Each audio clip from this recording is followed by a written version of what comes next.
Welcome to Look Around Florida. Sean will be with you in a minute. Hey guys, how y'all doing tonight? Let me bring Al up. So welcome to Look Around Florida. Let me get some of our disclaimer out of the way so I don't get a phone call later saying, why did you say that? I got Al Massey with me tonight. We got some cool events coming up. Hey, Linda and Roy. How y'all doing tonight? So, April 1st, Everglades City. If you're in the area, come down, hang out with me. Be at the Baptist Church for a Christian biker group. Is having a celebration. Gonna be antique cars there, motorcycles, whole bunch of stuff there. My camp's gonna have a booth there. Hey Jeffro, hey Kim, come and check us out. So, so we got, like I said, we got Al Massey. Hey Al, how are you doing tonight, sir? Doing good, Sean. How are you? Just another fun night. So people are starting to join the chat. We got Linda, Roy, Jeff Cotton, and Kim Colors on. So, and more people be coming as the show goes on. So, Al, if you want to go ahead and introduce yourself to everybody. Yeah, I'm Al Massey. I'm the 10th Brigade Commander, and I guess I'm the Commander Pro Tem in Jacob Summerlin Camp, meaning that I'm basically doing it because we don't have a commander. I've already served 3 terms, and I'm in the halfway through my 4th term. But you know how that goes sometimes. But anyway, yeah, we put on the Battle at Narcoossee Mill every year. That's what most people, I guess, know our camp for. So what you got planned for this year for the Battle of Narcoossee reenactment, Al? Well, this is our 29th one. It's been going on a long time, and it's they're all. I mean, all of our battle reenactments are pretty much the same time. This year we've got a new. I guess you would call him commander of the reenactment, who is Clay Carney. I think most all the people, the reenactors, know him. We always had one of our camp members pretty much doing. I think everybody knew John Holmes, and John Holmes was in charge of it forever, and he passed away 2 years ago. And then another one of our members, Tony Denham, who runs the cannons out there, he took it over for 1 year, and then he passed away this past year. So we really don't have many reenactors. We've got a number of members who have uniforms, and they'll do it if they have to, mostly on the cannon crew. So I asked Clay Carney if he would take it over this year, and he said he's got some good ideas for the reenactment, because they've pretty much done the same scenario almost every year, and I'm hoping that he'll find a way to kind of change it up a little bit. It's a really good event. We have, I think, the second best reenactment in the state since Brooksville quit. Lusty obviously is the top of the ladder. That's the one that you can't beat. They've got everything going for them. It was actually a battle there, and they have a really good location to do it, and they have a great turnout every year. But we've got, with the Battle of Narcoossee Mill, it's a very nice park, Chisholm Park. City of St. Cloud is gracious to let us use that. It's got a very good, authentic camping area back along that ridge on the lake. We have the modern camping area out in the front, where a lot of the reenactors, they like reenacting, but they don't really like that back there sleeping on the ground and cooking on the fire. So they stay up the front with some of them actually have RVs, pop-up tent campers, and that sort of thing. And so it's a great spot. And then the battlefield, it's pretty authentic looking. You don't see any houses or cars out there like some of the reenactments. You can see cars and stuff parked around, and we don't have that the way that the battlefield is laid out. So, and we also have very good pyro out there. That Orlando Special Effects has been doing that for us a long time, and they do a great job. We're talking about, everybody talks about it. Just the last one. They've been saying that for 5 or 6 years. No, this is not the last one. We're definitely planning on doing it again next year, which would be 30, and we'll just have to see. The camp members are getting old. I'm one of the younger ones, and I'm 70, and it's a lot of work to put it on. A lot of work. So we don't know if we're going to have it after next year or not. But if we don't, we're going to have that special effects company blow up that shack out in the field next year. Make it really look good. I can just see the fireball coming out from that one. But we've got a good bunch of presenters that come out on Education Day on Friday, and of course Terry Beasley. He's got that big authentic cannon, and he's been coming to our reenactment now a couple of years, and he's going to do the demonstrations for Education Day. Him and his crew. He comes down from. He lives up in the Villages, and we've got quite a few cannons lined up this year. I think they keep emailing. And reenactors, I don't know how many reenactors. We never know how many we're going to have until they start, because we don't pre-register. We really don't have a way to pre-register. We tried that, but it's just seeing as how it's all voluntary. You don't have anybody that's willing to check the website and do all the registration work. So we just have them do it at the gate. And so anyway, we're looking forward to it again this year. It's a pretty good thing. We have good Sutler Row, and if you've never eaten it, we have some good barbecue there that we do. That's our camp. Puts the barbecue on. Plenty of parking. If there's any drawback at all to our reenactment, it would be that a lot of times the weather is a little warm, because by the time, it's already warm. And, by the time the end of March gets around here, it's in the 80s out there, and I feel sorry for them boys out there in them wool uniforms. Well, I know what you're talking about, Al, because I've been out there with wool, but once you break a sweat wearing wool, if you drink plenty of water, you should be fine. Yeah. Well, I guess it's better to be warm and dry than it is to be. We've had some very wet years out there, because that property itself is pretty low back there around the battlefield. And if it rains much before the reenactment, it can be a mess out there. And I don't know how many times you've been in it, but there's been some years where it's pretty sloppy. Yep. Yeah, either people getting stuck out there or getting stuck in the beach. Yeah, but it doesn't take a lot of common sense to not drive across that beach. See what happened up until about, let me think, 3 or 4 years ago, when you would register at the front gate, you would drive around where the pavilions are and go right through where the beach is now to get to the authentic campground. Mm-hmm. Well, then the city of St. Cloud, when they took that park over from the county 5 years ago, they decided they needed a beach there. So they come and dumped all that beach, and it cut that entry off. But you still got some people that will try to drive across it. Every year we wind up, somebody has to get stuck in there and pull them out. So, and I know that because last year I was the one doing the pulling. I had to go get some out of there with my truck. But for the most part, it's a good crowd we have every year. It is it would be nice if one year we could have 60-degree weather instead of 80. Well, that and that one Sunday, right when the battle ended, that real bad storm hit us.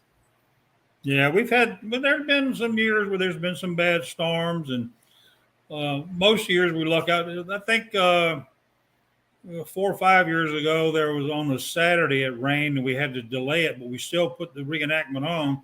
I think we started at 4 o'clock. Had to wait for the rain, Yeah. and but that's the last time we really had any rain during the event. 2 years ago, it rained quite a bit before, so it was sort of sloppy out there that year. But it works out good. We really appreciate the city of St. Cloud, and I tell a lot of people our camp, has a really good rapport in St. Cloud. I hear a lot of the camps they have people in their local area that seem to be against them and all. We've had a real good rapport. But we joined Chamber of Commerce, and when you join the Chamber of Commerce and you're a member in good standing, they can't hardly tell you can't be in their parade. So we do the Christmas parade every year. They've never said anything about our flags, nothing like that, and it works out pretty good. So we're looking for a good crowd. Hopefully the weather will hold up. And I know reenacting is probably not what it used to be, but there's still an awful lot of people doing it. Yep. Like with me, I started reenacting when I was 12, and I'm 45 now. So, Is that right? yep. Did you ever know John Holmes? I know the name. Well, see, John Holmes was one of the charter members of our camp back in '91 when Jacob Summerlin Camp started. Yeah. And when they first started, for the first couple of years, they were doing competition barbecue and that sort of stuff. And one year, John Holmes said, "Hey, if we're going to do this barbecue, why don't you let me get a bunch of reenactors together and we'll have a little skirmish out there, just for fun." Yeah. And they did it. It wasn't at Chisholm Park, actually. It was at a place called Goblet's Cove, which is off Lake Toho there. And they did it there, and they got really good coverage in the newspapers and everything. And that was actually the first battle. Was John Holmes, he started it, and he's the one I told you he was in charge of the actual battle every year after that until 2 years ago when he passed away. He started reenacting, I guess, he was a history teacher, and I think he started reenacting way back in the early 80s. He was in several movies. The movie Glory, you've probably seen that, about the 54th Massachusetts. Well, he's in that movie. He's in two scenes. He's in a blue uniform, though, not gray. But he was in a couple, I can't think of the other movies he was in. But he loved reenacting. He was all about reenacting. Yeah. So, hey, welcome Kim Hofecker from Camp 1209. Hey, Jim Odell from Thomas Camp 1595. Welcome to the show, guys. Yeah, you mentioned Jim Odell and Kim Cullard. They put on the School for the Sailors every year up there. It's a real good living history display.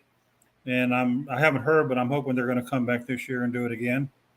As far as I know, that they last time I talked to Jim, he said he was planning, but don't quote me on that. Yeah. And then the lady Talisa Wilson, I think is her name. Yeah, Talisa. Yeah. Talisa, yeah. She's in that Confederate Rose down there in their area, and she's going to be putting on the ladies' tea this year. We had Sandra Cole for years did the ladies' tea, and she was out of the Confederate Rose, the Lola Sanchez chapter up at Christmas. Yeah. But I think her and her husband finally sold out and moved away, and so she turned it over, and Talisa's going to do it. And I'm thinking she's going to do a great job because the communication I've had with her. So the ladies' tea should be a good time, for any of the women that want to come for that. And then, of course, the Saturday night ball or dance, barn dance, officers ball, whatever you want to call it, that's usually pretty good too. We've got, 7 Pounds of Bacon band coming again. Ooh. And, they're a great band, for a reenactment because, they come out hours, they do education day. They set up in there and play for the kids and they do the battles. And see, not only do they play, but he narrates the battles for us. So that's they're good people, really good people. And then, of course, his wife, she's a sutler there. She has a big sutlery tent. And we hope everybody will help support those sutlers, because obviously sutlers add a lot to a reenactment. If you don't have sutlers, it's just not the same. And of course, anybody who comes that needs, no matter what, for their uniform or whatever, they can pick it up at one of those sutlers while they're there. Yeah, Jim, was that? Kim Colors just said, there you go. Yeah, I see it there now. He says, we're coming. Good deal. Are they going to be there for Education Day?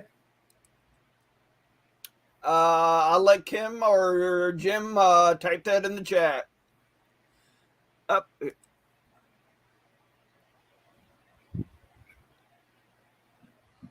Good deal. Yep. Jim and Kim both said they're coming. Yeah, he said something about getting local kids to come. I don't know if he's talking about bringing them to Education Day or not. If he is, Education Day, everybody has to be pre-registered. So if there's anybody out there who has a school group, homeschool group, charter school, any of that, all they need to do is email our Jacob Summerlin 1516 at Gmail, and we'll send them all the information and a application. And we pre-register so we know how much we have to buy, because we furnish their lunch while they're there too. Oh, that's cool. It's not a big deal, not a gourmet lunch, hot dog and chips and stuff. But the kids all seem to like it. Yeah, that's the main thing. We're looking to get probably, I'd say we'll be better than 300 kids this year. We've already got over 200, and the cutoff is not until next week. So, hey, Dylan and Leon, welcome to the show. Good to see you in the chat. In the chat.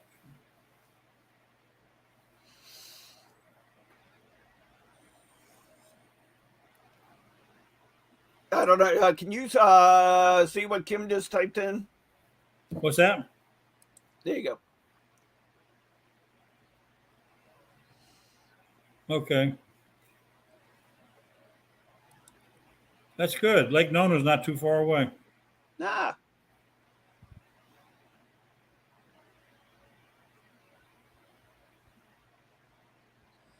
Yeah.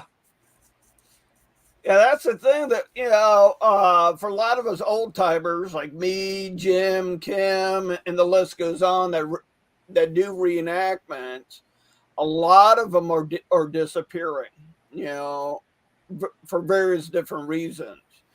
That's why a lot of us look forward to, Narcoossee and various other ones. Yeah, well, it's something that I hope keeps going for a while. I mean, there's nothing in stone that says we're not going to do it after next year, but it gets tough. Like I say, how the SCV is all the way across the Confederation. It's getting old. The members are older, and yep. And anybody who out there has been involved in putting on one of these events, it's a tremendous amount of work. I start in January emailing. I have to. I have contact with the county, the city, the school board, because the school board and the county, both of those agencies provide the bleachers for us.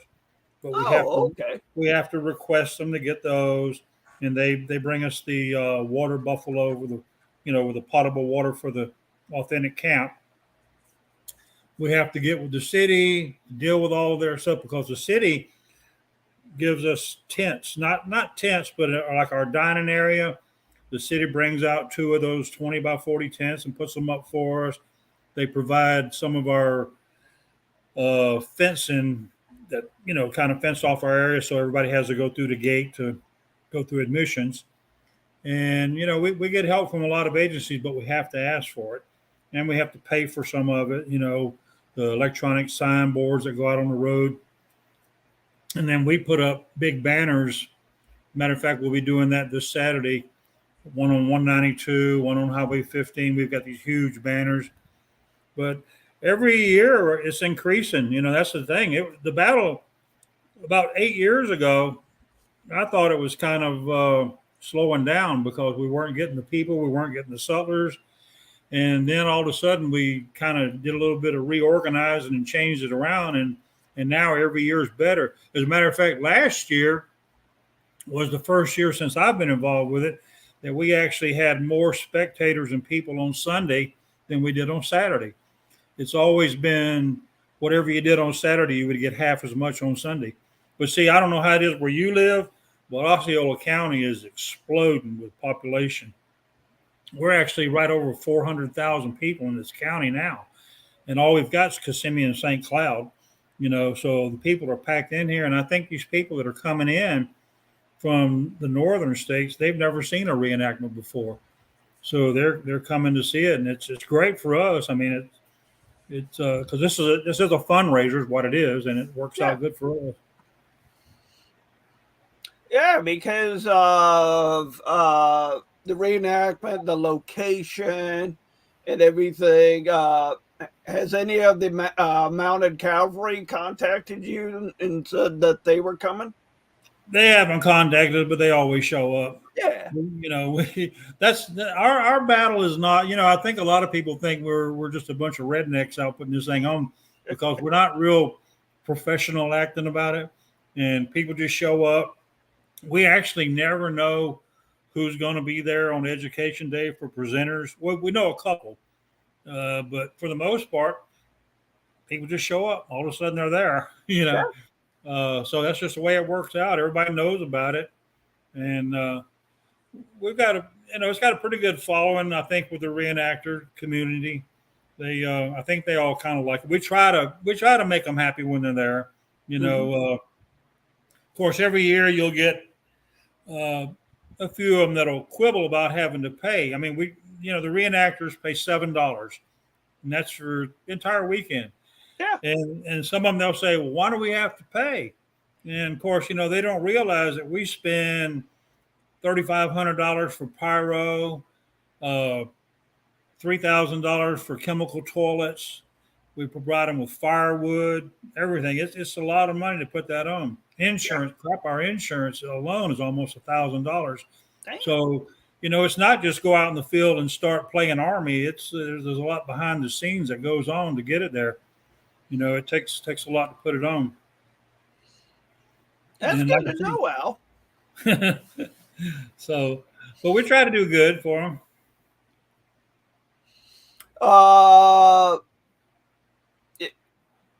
There's got to be an SCV recruitment booth there, right? Well, we don't have one. Actually, we don't have the manpower for it there because all of our members are busy, cooking, working in mission, parking cars in the parking lot, working at the registration. We got 2 registration gates now. We started last year. We put a registration tent at the back gate. I don't know if you're familiar where you come in off of Rummel Road. Yeah. So if you're going to authentic camps, it's actually better to come in there because if you go to the front gate and register, they're going to send you all the way back around to go into the authentic campground because you cannot get through the authentic campground from the front. You have to go in the back gate. So that works out a lot better. We had that last year and it made it easier. All those cavalry guys, they camp out actually down the road a ways from the back gate. It's still on Chisholm Park property, but they're off to their self back there, Oh, okay. And I'm trying to think of anything that we may have missed about the reenactment. I did have a question for you, Al, since we're on this topic. I've been coming to the reenactment for many, many years, and I've always wondered about this. Will you have the reenactment, the area, and you have authentic camping? There's an area there that looked like it was an outline of a building. That's the old mill site. That was, you ever heard of Hamilton Diston and all back in the days when he was coming in and buying up property and draining this and doing that? They had I believe it was a sugar mill, some kind of a mill. It was right there. That's actually where they came up with the name for the reenactment, Narcoossee Mill. It wasn't called Narcoossee Mill back then. I don't know what it was called, but the county, they fence that off to keep it kind of protected. And then we go in there every year before the reenactment, and we get in there and cut it all down because it's all grown up. Yeah. And we chop it all down and try to make it a little more presentable and put a little plaque on it and so forth. But the county's got a plan to develop that whole park. Not a development like a house development, but they're going to make it into a user-friendly park, for the people who live in the subdivisions and all. They want to take their kids out to the park on Saturday, and they're going to make it nice for that, but not so nice for a reenactment. So Ooh. that's one reason why we're kind of biding our time, because if they do that, it won't be like the pond out there in the middle. Yeah. They're talking about putting like a boardwalk thing going out to that, and then actually over to the west side of the battlefield, the plan shows a big pavilion built there, and they're going to have a road that actually drives back in there. So it's not going to be the same anymore. Now, according to the lady I deal with at the city, she said even though they've passed it and got it somehow in their schedule, they don't have the money for it just yet. So it may be a little bit longer. They actually voted on that and passed it 2 years ago. And that's when we were pretty much told we may not be able to use it that long. So, Right. But they have just extended our contract to give us another year. We had a 5-year contract that expired last year. And then, this year it expired. And I asked them for at least one more year, and they said, okay, we can probably get one more. See, the problem with moving to a different location is don't know where that would be. And another thing too, when you're out there at Chisholm Park, all of the electric and water connections and stuff that's out there, that bridge that goes across the ditch, that wooden bridge that people go across back in the campground, all that stuff Jacob Summerlin can't put in. Our can't put all that in on our own. So if we went anywhere else, like, if we could get one of the ranchers, say, to let us use a big field of theirs, we wouldn't have any service there or anything. So that's another drawback to having to move, because, few of the sutlers, they want electricity and water.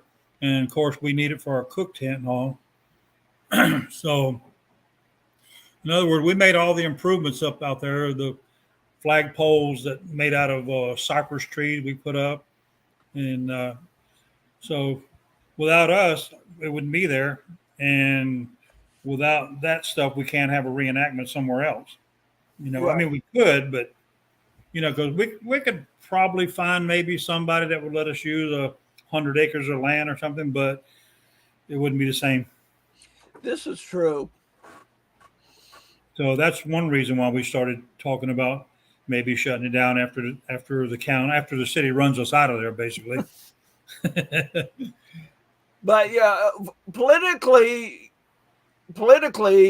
you haven't had any problems with St. Cloud. No. St. Cloud is the city has been actually. See, the county owned that park all the way. Once it was turned into Chisholm Park, the Chisholm family sold that land way back in the 90s to Osceola County. It's a beautiful piece of property. I mean, I would love to have owned that piece of property myself and had a house right there in those oak trees on the lake. Yeah. But anyway, the county had it for years and years, and they leased part of it out for cow pasture and stuff. And then here 5 or 6 years ago, some kind of deal was made where they turned it over to the city of St. Cloud, because the city has been annexing property in all out there on Narcoossee Road. Narcoossee Road is just exploded in development. Yep. I remember when it was just a little 2-lane road running up through there. So anyway, the city has it now, and actually the city has been a lot more gracious and helpful to us than the county was. And, they've been very good. I can't say enough good about the city. Of course, now the county still, they do provide us with some bleachers and water buffalo, and I think the fire I'm pretty sure the fire truck that comes out there and stays with us during the battles. I think that's for the county. And there's a policeman, a city policeman that lives on the property there, and he's always been very helpful to us too. So I mean, the city's just really been great. They give us that whole park, that whole park for a solid week. We get it starting on the Monday before the battle, and we have it all the way till the next Monday, the entire thing. As a matter of fact, the lady called me the other day and wanted to know if some youth softball team or something wanted to practice out there a couple nights, and she told them she would have to check with us to see if it was all right. So I told her, I said, as long as it's out there by the ball field and not inside of our area, it'd be fine because we're going to be setting up, Yeah. But that just goes, that shows the city they're really good because we've got keys to the park and everything. So, like I say, the city's very good with us out there. That's cool. I'm glad to hear that. You hear a lot of doom and gloom from other camps with their cities and that. Oh no, we've gotten proclamations every year. We haven't actually. It's not so much that they wouldn't do it, but we haven't asked in the last year or two, mainly because that's another meeting you have to go to. But we got for a long time. We got proclamations from the city of St. Cloud, Osceola County, and the city of Kissimmee. But Osceola County declined it a couple years ago. They were the one that declined it first. Whatever. It is what it is. Their commission's made up a little different than St. Cloud's is.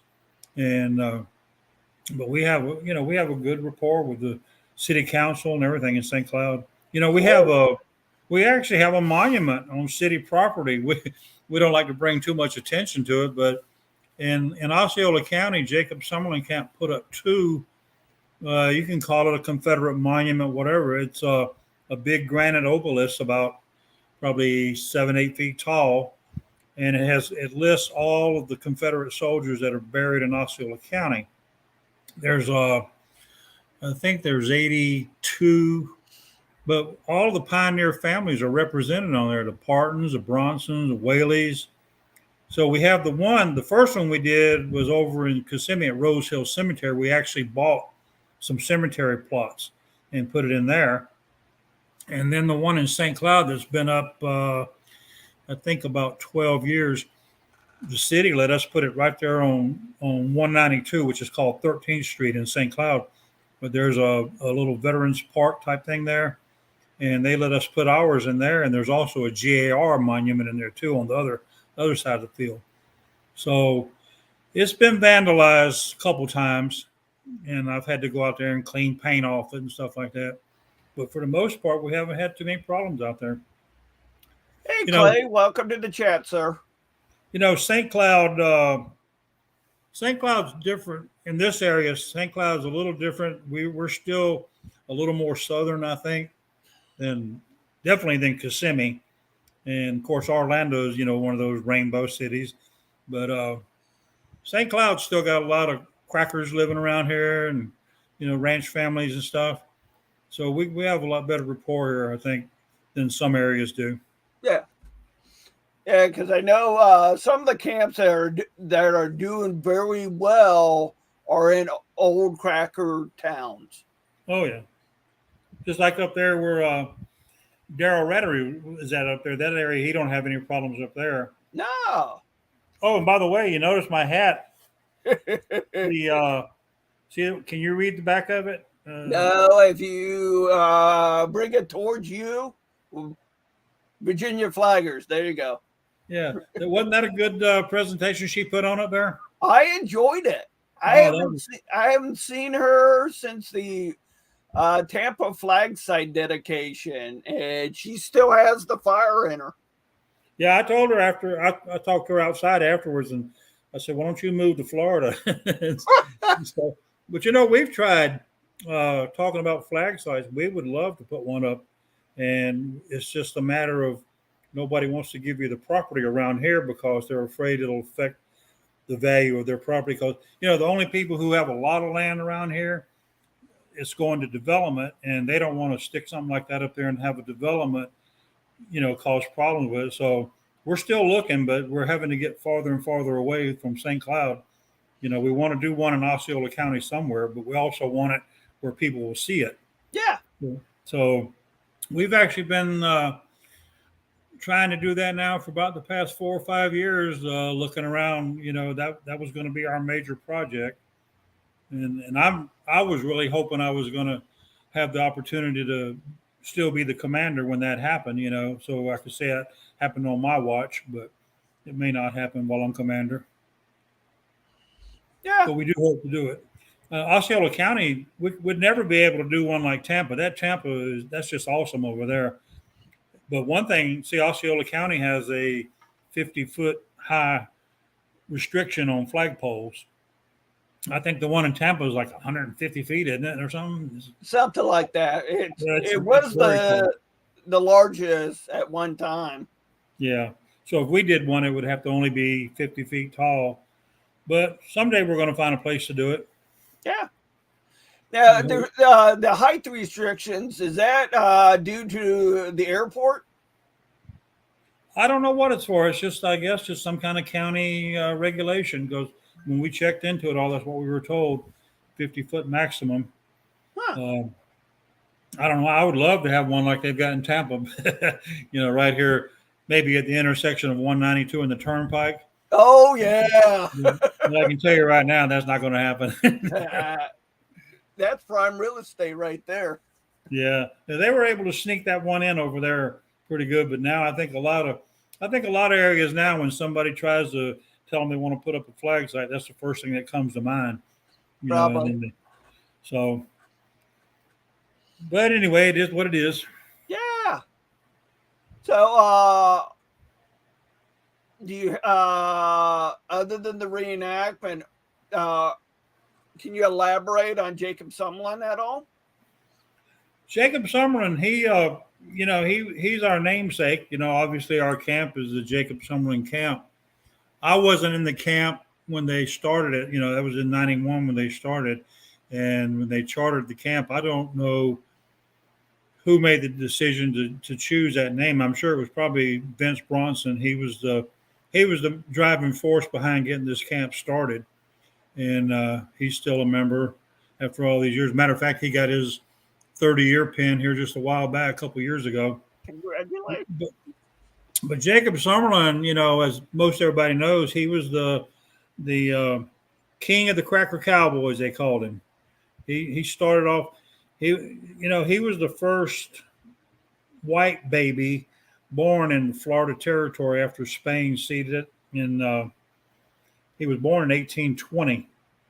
And he grew up, and like I told you earlier, I had done a presentation on him a few years ago, but most of it kind of slipped my mind now. But yeah. I know he started cows, and he would run cows down in your neighborhood, Point Rasa.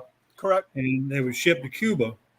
And he shipped them out of also the Keys, I think. And, I can't remember now.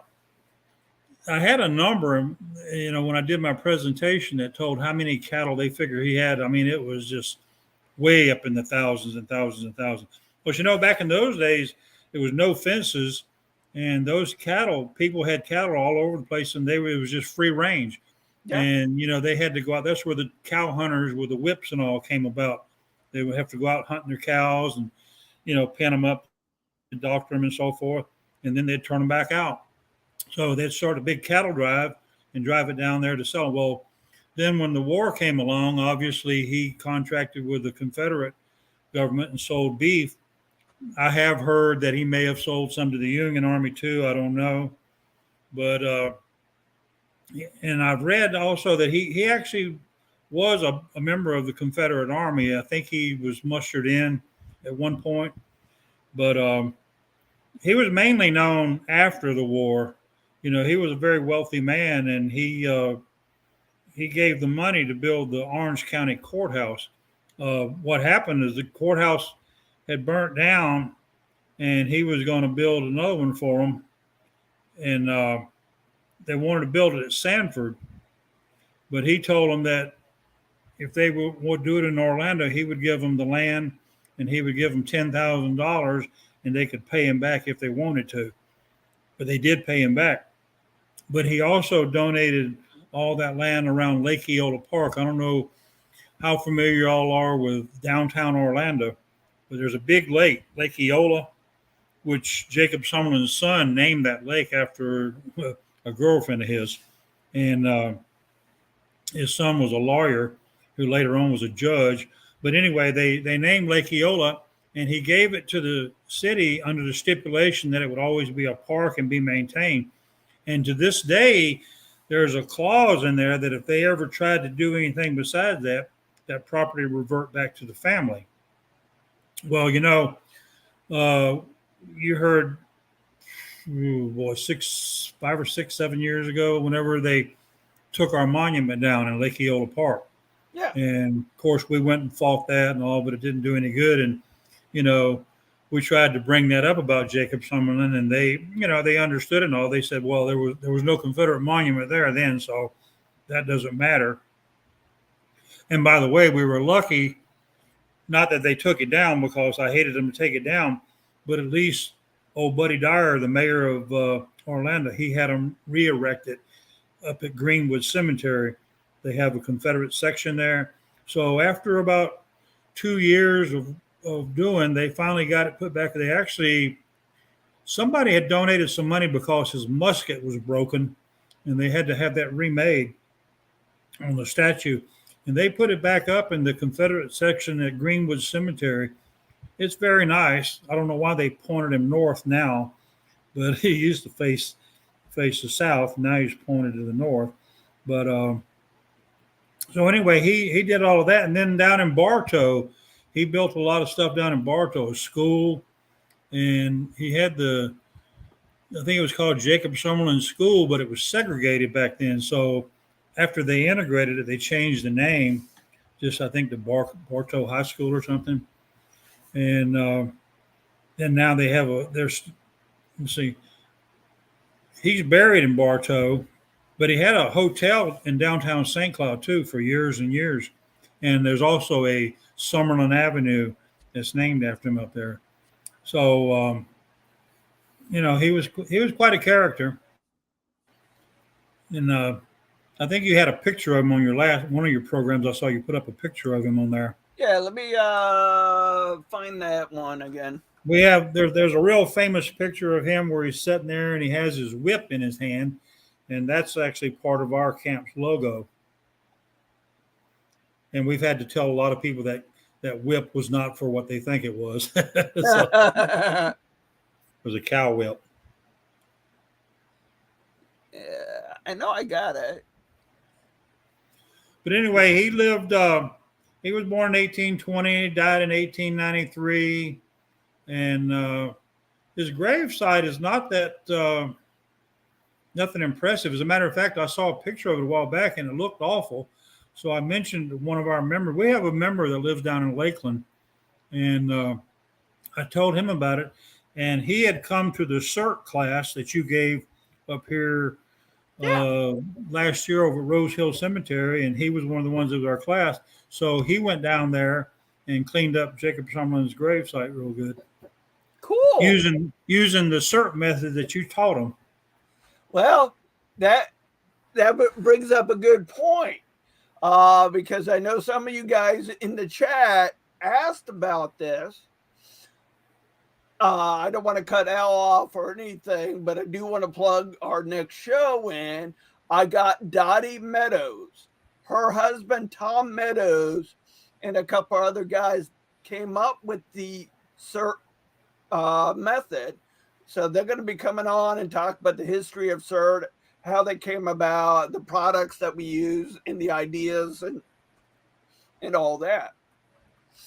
Yeah, well, let me just say for anybody who's listening that if they want to do a CERT class, old Sean here, he's really good, and he did one. We've had two of them so far that I did them.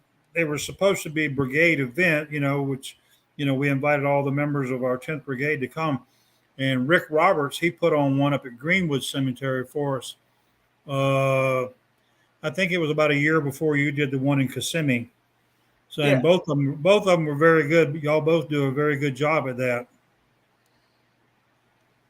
And by the way, did you let everybody know about your award that you got up at the Lee Jackson event? Not, I guess not necessarily an award, but your certificate. Well, if, for some of you that don't know, I did get my guardianship pin and certificate a couple weeks ago up there in Northwest Florida, Daryl Rottry's event. Was not expecting that, but it felt honored to get it in front of Susan though, because she's done so much up all over Virginia, going to different camps and that. Yeah, well, that was nice of Kelly Crocker to come there and make that presentation to you. Yeah. And I had a picture of someone, and I can't find it for some reason.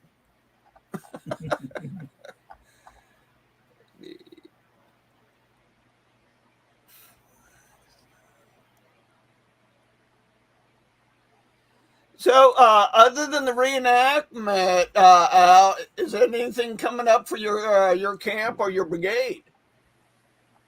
The only thing that we're looking forward to next will be our Confederate Memorial Day service we do each year. You know, we try to pick a different cemetery in Osceola County each year. We haven't actually selected where we're going to do it at this year.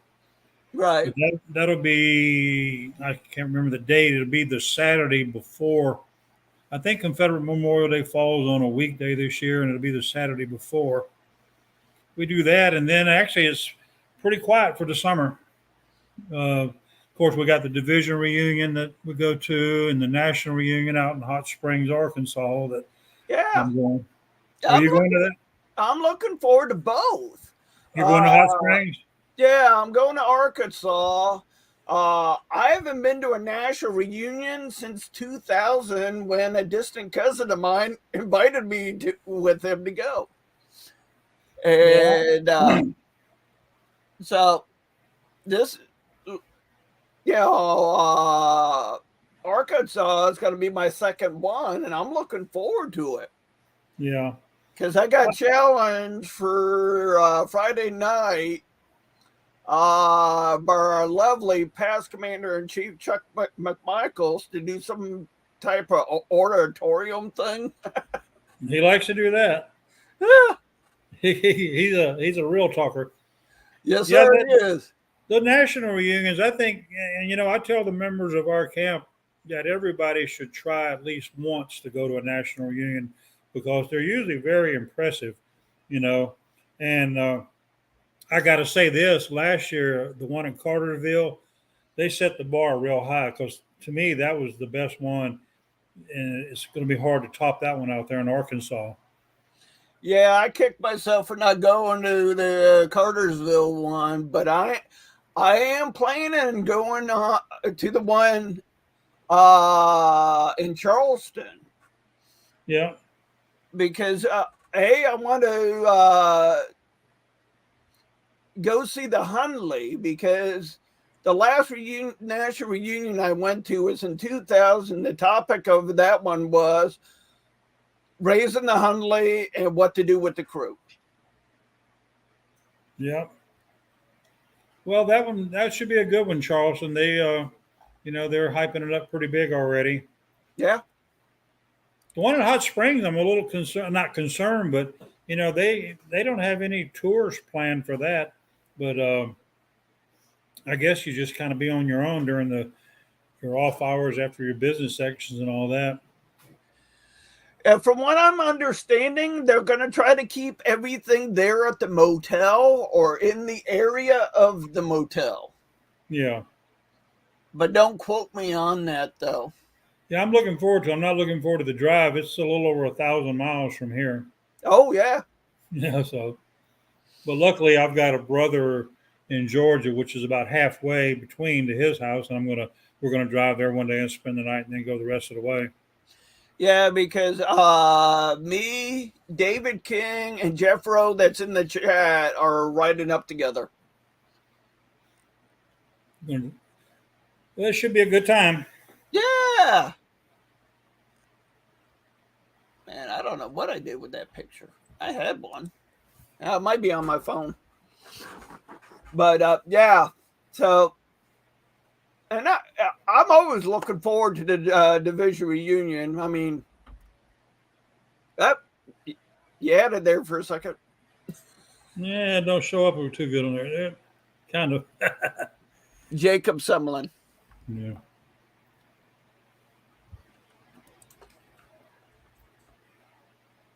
There we go.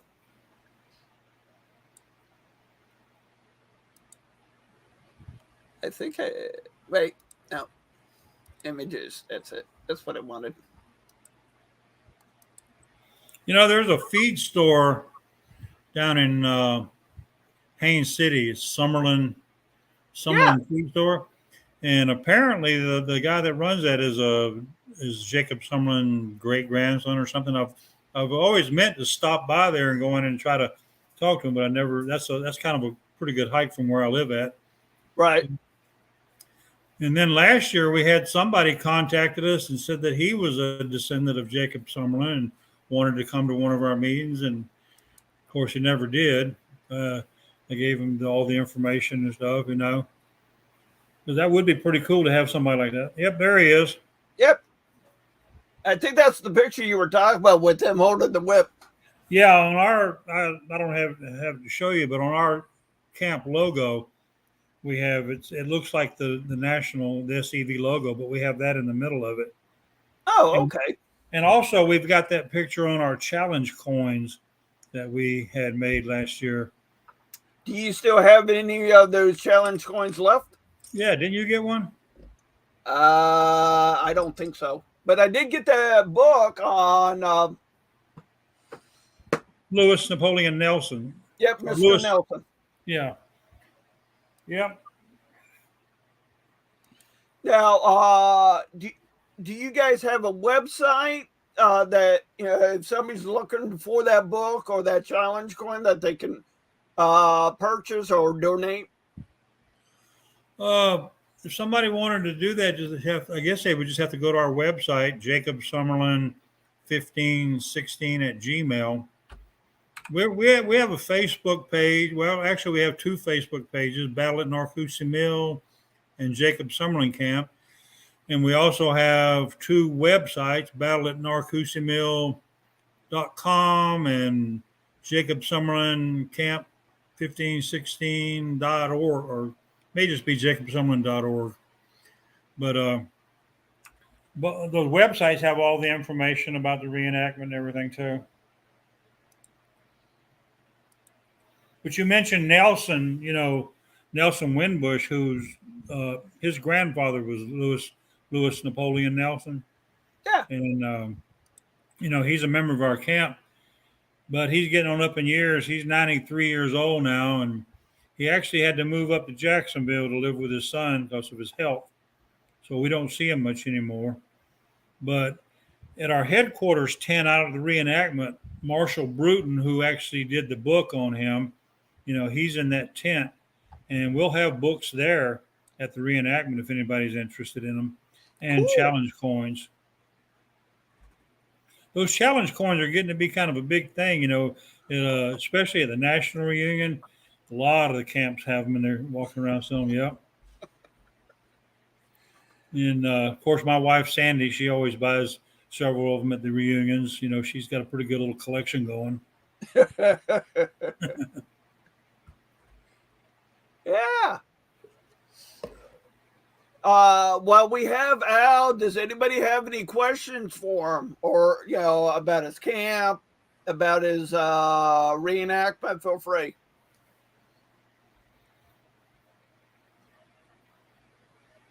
Kind of quiet out there, huh? Well,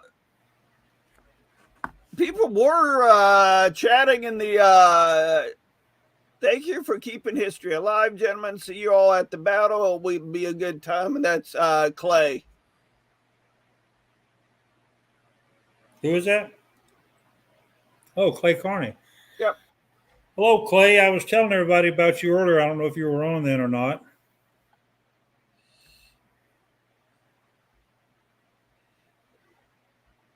Yeah, I think we're pretty much winding down. Oh, there he is.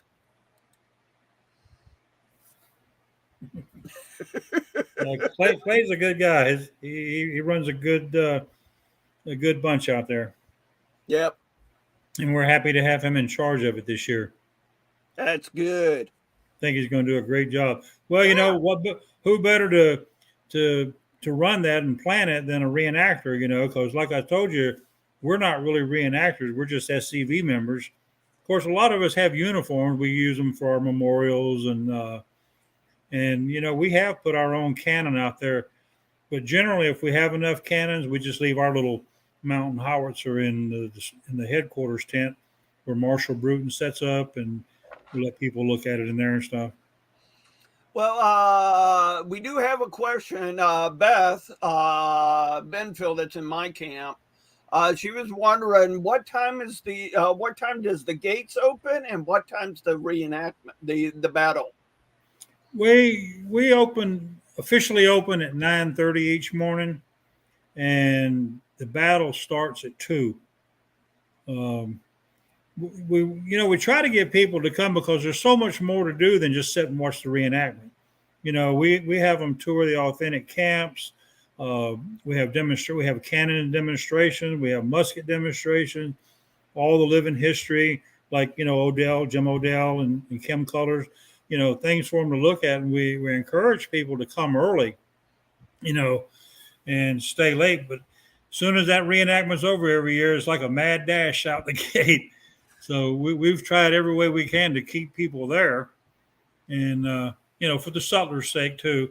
Yeah. I think most everybody that comes usually gets there early, and they walk down through Sutler Row and visit the camps. We have to actually go back in the camps and tell everybody it's time to go.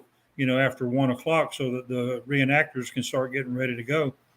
Because we have a good bunch of reenactors. Usually, they're very good with the people that come back there asking questions and stuff. Yeah, And talking, and it all adds to it. And with a reenactment, what better way to really honor the charge than with a reenactment? Because you're teaching, you're giving the living history on a big scale. And I don't think the kids especially get much in school anymore. We've gone to some schools, mostly private school, charter school, that sort of thing.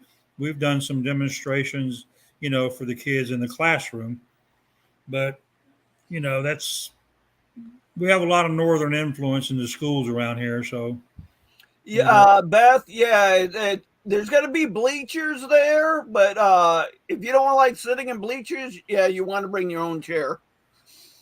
A lot of people bring lawn chairs because there's an area up at the west end of the bleachers where there's some shade, and some people will bring their chairs and set up in that area.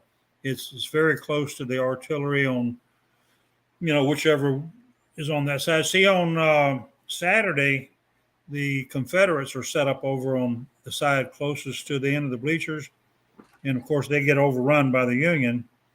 But then on Sunday, the Confederates on the other side, and we come back and kill them all.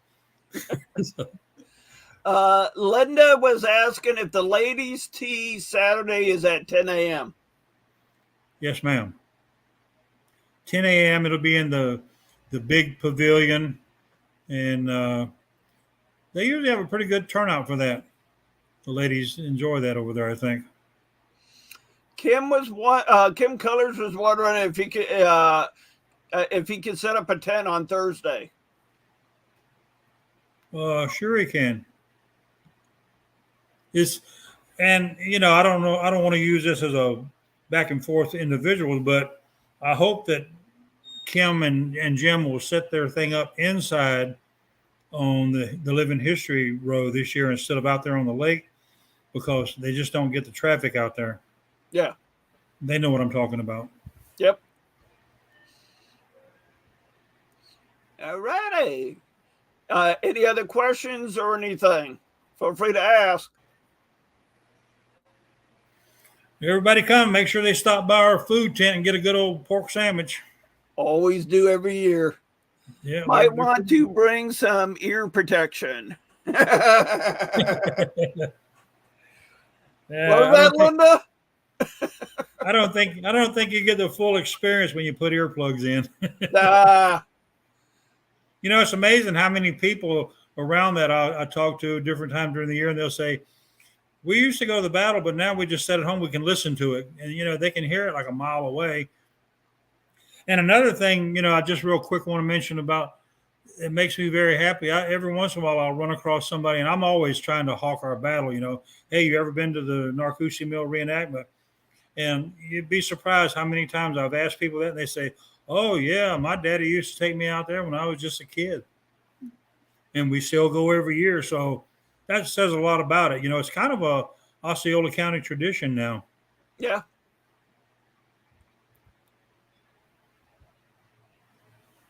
So March 25th and 26th, set your calendars. Come on out. Yeah, be a good time. Yeah, there's that event going on. There's another event going on in Arcadia that same weekend. Yeah, Steve, 2 miles away. You're close.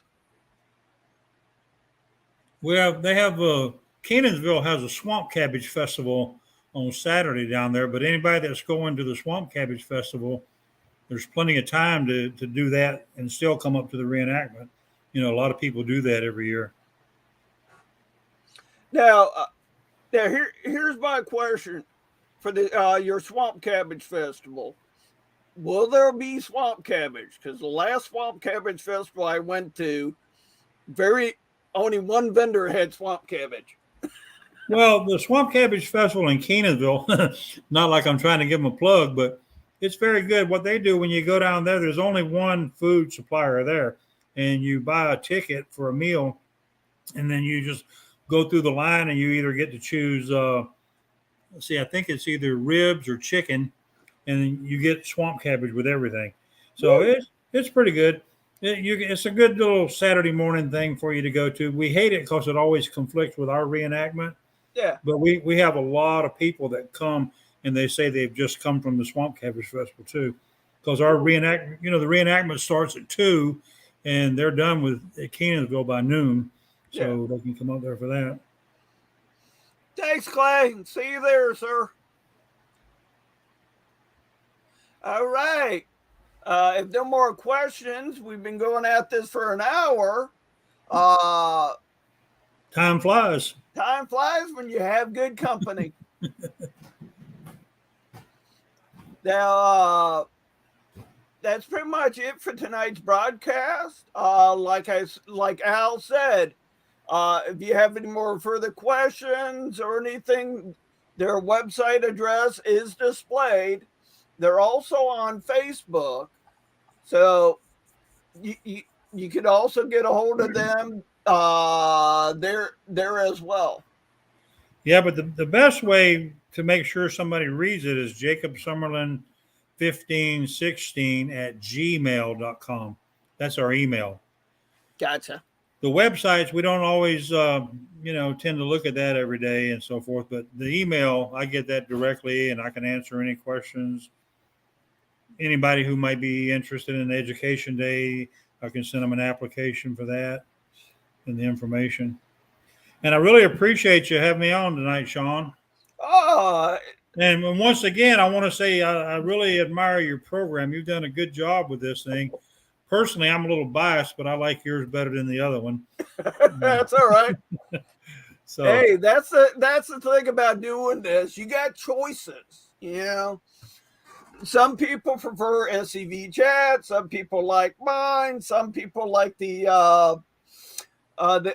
guys out in Texas when they do theirs. So there's choices out there.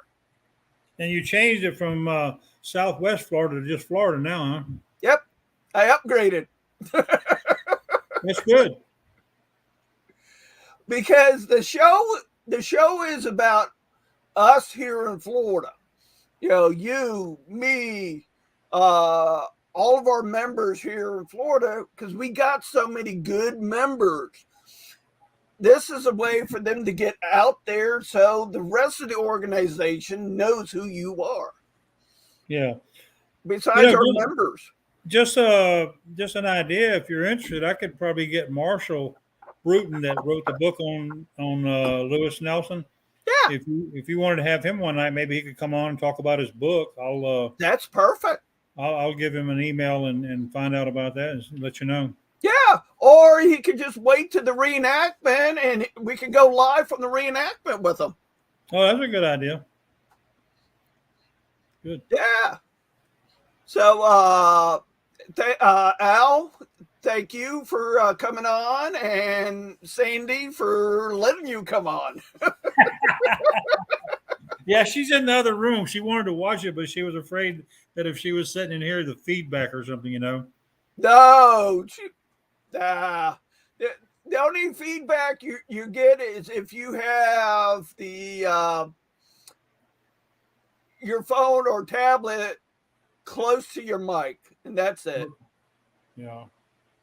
Well, this works out good. I tell you, anybody who's listening, you know, come on Sean's show because it's very simple to do, and you know, I'd like to see more people take part in this show. It's really got a good format here, and it's a good thing that you're doing. Yeah, I'm trying. Hey, it's like I told Calvin, David, and Kelly. I'm trying something. If it works, it works. If it not, it doesn't. So can't say not trying something. Well, it's good to hear. You know, it's good to hear what the different brigades and all are doing in our own state too. You know, Yes. 'cause everything on your show hits home because it is home. You know, like on the chat, they're talking about things going on out in Mississippi and all, and that's great. But I prefer listening to things about Florida Division. Exactly. And that was the main idea of the show because, you know, we have different camps. We got a lot of active camps in the division. This way, our members can hear from all of us, and our members can also interact with Calvin and Rick Roberts because unless they go to a division reunion, they really don't know who they are. Yeah. Or us. I got to give a plug to Rick Roberts. He is a very good adjutant. He's doing a great job. Yes. Yes, he is. I get conversations from him at least once a month. At least. Oh, if I ever contact him, I mean, he's right back. Contact me right back. Lets me know whatever I need to know. Yeah. He's very good.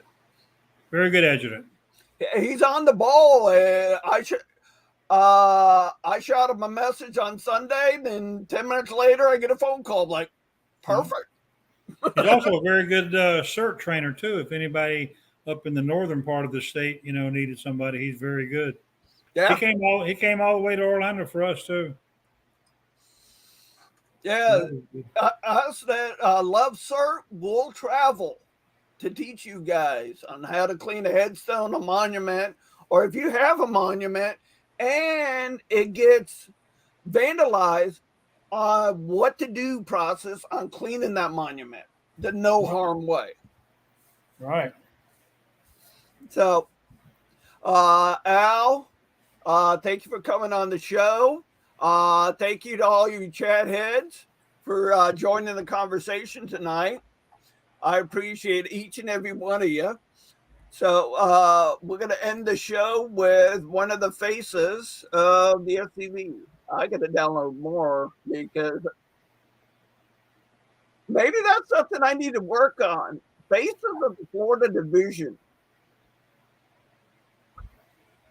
I don't know how I'm going to do it, but I'll play around with it. So All right. thank you all for joining the chat tonight. Have a good night. And I'll see you at an event soon. Thanks, Sean. When my mother was in college, she danced with Confederate veterans. To me, it wasn't that far away. You know, my father knew this. My mother knew this.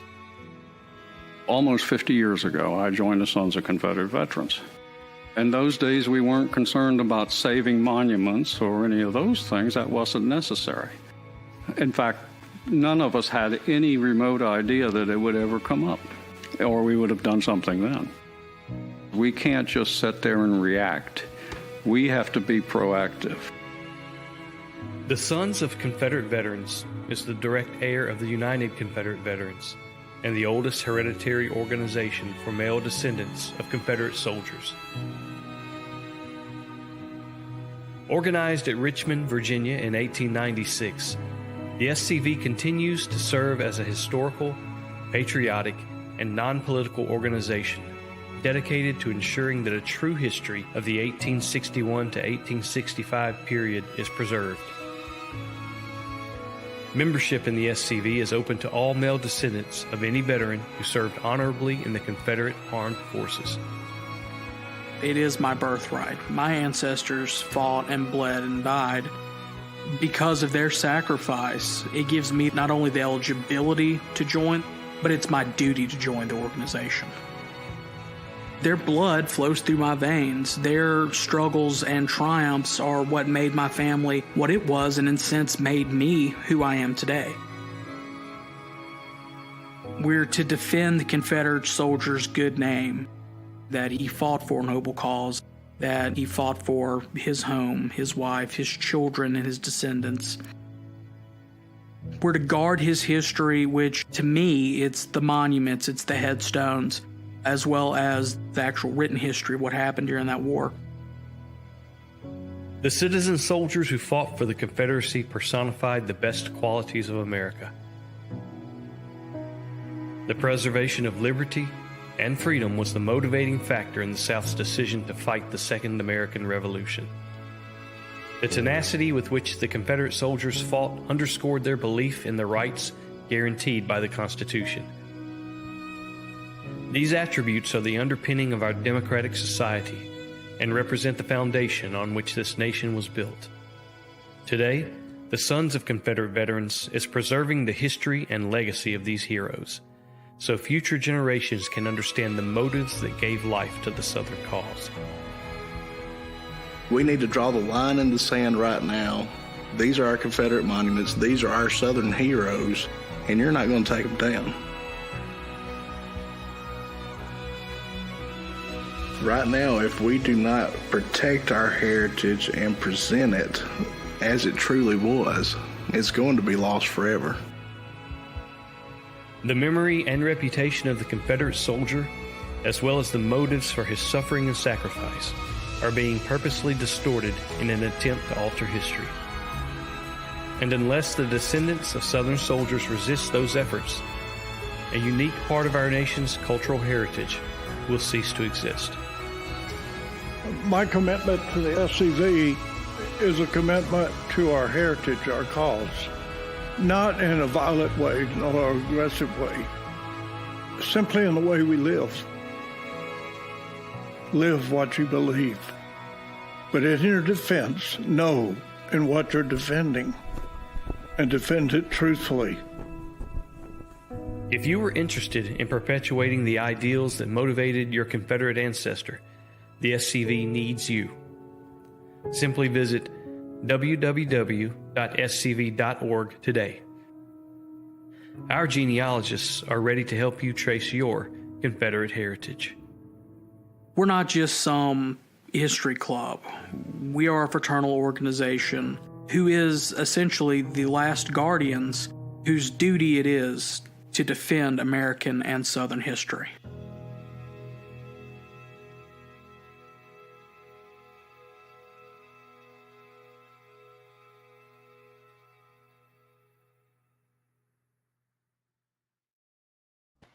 Thank you all for joining the chat tonight.